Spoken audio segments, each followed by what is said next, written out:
We're going to go over the most insane specials in Battlefield 2042. I will showcase all 10, but there's really only 4 that matter. So don't forget to like the video. It's the only way YouTube knows I exist. And subscribe, because I'm the only one who made a broken video that other people just kind of forgot to tell everybody that the game was in shambles. My name's Claysthetics, and we're running right into it. Coming in at number 1, we have DOZER with an insanely broken shield. He's just honestly a little bit too good. It can't actually be broken by anything, so you can never directly impact the shield in any meaningful way. At the same time that he can't be knifed, you really just have to hit him with explosives from behind or slightly on the edges of it to make sure that he's even taking damage. Really, the only way to kill all of these guys is to run away, because they're a little bit slower than you. And with the only drawback to the whole thing being that you can't move fast or turn quickly, he's just...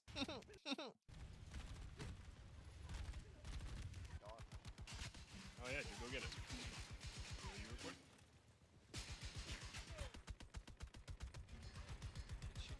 I'm healing you again. Hold on. Coming at number 2, we have Paik and her crazy wall hacks. Honestly, she's the only one that makes infantry even playable in the game.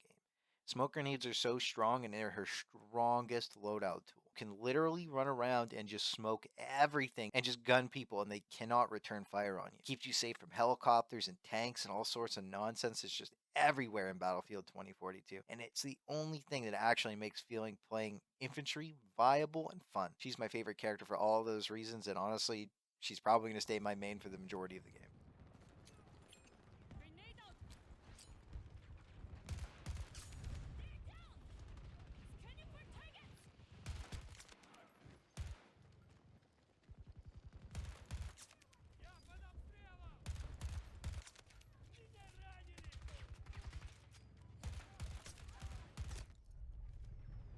Moving on to number 3, we have Angel. Spam loadouts, give yourself full ammo, more importantly, smoke grenades and sensor grenades. In a squad, he just lets you run away with the game if you are pushing with a unit, or you can kill your teammates by dropping a box on their head if they're pissing you off. Number 4 is CASPER, just for a simple ability to farm EXP. You pop the drone, and this is pretty much the best way to level up in the entire game. You just spam spot everything, and there's not a better way to get EXP that I've found other than sensor grenades, and they kind of nerfed those a little bit, but it doesn't really matter. He still pops off getting you leveled up.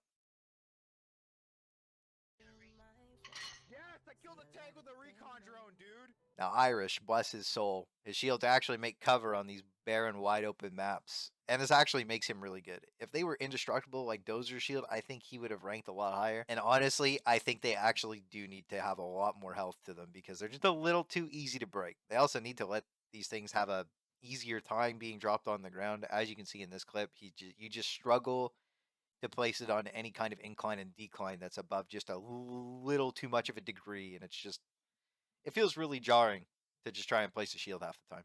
Coming at number 6, Sundance with her grenade package and squirrel suit are actually a ton of fun, and honestly, she might be one of the most fun characters to run around and play in the game, just because of her potential. The problem is actually getting up high half the time to use the really cool squirrel suit doesn't really happen, because even when you're respawning, most of the time it's on the ground and not on top of the building where you want it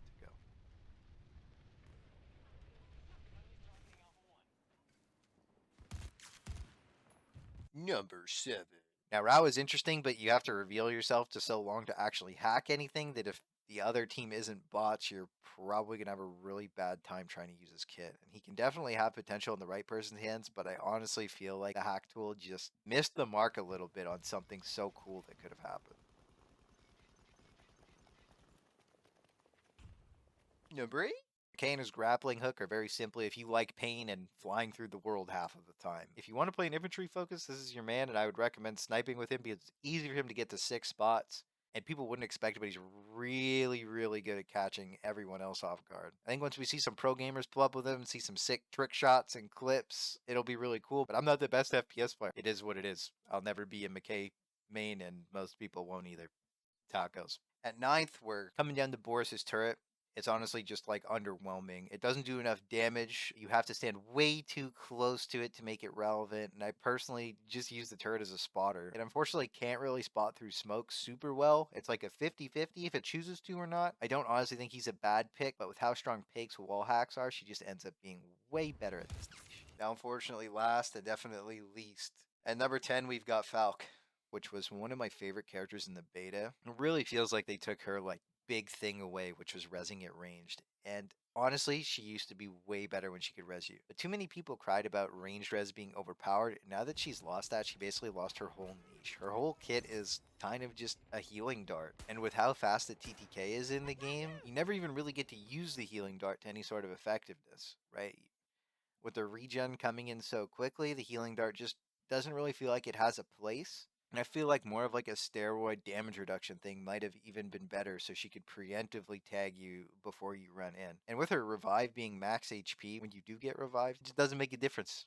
That's the end of the list, and now for all you real motherfuckers that always stay until the end of the video, you know why I love you the most. And honestly, this Battlefield game is just really underwhelming. Even with the day one patch, it doesn't feel like enough. You still get decent being shot by a helicopter. Most of the guns are still unusable. And with the only full auto gun being the PP-29, I just don't see it being sustainable, right? I didn't sign up for Scup Fortnite. I really just signed up for Battlefield. I don't really think that the guns need to shoot randomly. It doesn't really make sense. Like, just give us a normal spray pattern.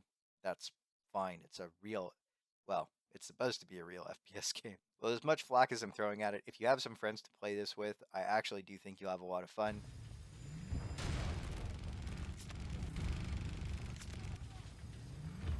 You kids are evolving. Yo, we're unlocking stuff for this thing, bro. Let's go get more points, dude. Let's go. Oh, they finally got us, dude. Level 63. Oh, Okay, anti-material dude. rifle. Okay, dude. That's the guy. That was the guy, dude. That was That's the the guy. Yep. I do want to thank you guys for watching the video. Don't forget to subscribe. I hope you all stay beautiful and blessed and that you have a good night. I'll see you in the next one. Peace.